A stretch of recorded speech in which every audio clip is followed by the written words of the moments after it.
खालापूर तालुक्यातील ग्रुप ग्रामपंचायत आसरे या ठिकाणी आज उपसरपंच पदाची निवडणूक पार पडली।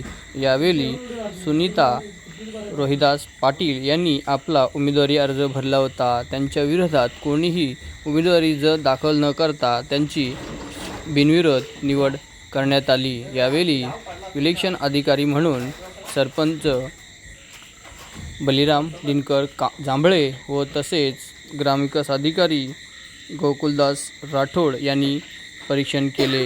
यावेळी बलिराम दिनकर जांभळे, श्री पंढरीनाथ तुर्गे, योगेश पांडुरंग नलावडे, जगदीश उल्हास निकम, बाळा लहान्या कातकरी, मेघा मंगेश जांभळे, सुनीता रोहिदास पाटील, भानू धनाजी डुकरे, सुमन शांताराम कातकरी, वर्षा पांडुरंग पवार, गोकुलदास राठोड ग्रामविकास अधिकारी व सर्व ग्रामपंचायत स्टाफ व वृंद कर्मचारी व सर्व पक्षातील मान्यवर व तसेच खेळीमेळीच्या वातावरणामध्ये व आनंदाच्या त्यामध्ये या उपसरपंच बिनविरोधपदी सुनीता पाटील यांची निवड करण्यात आली। याचा विशेष आढावा घेतला संघर्ष रायगड न्यूजने।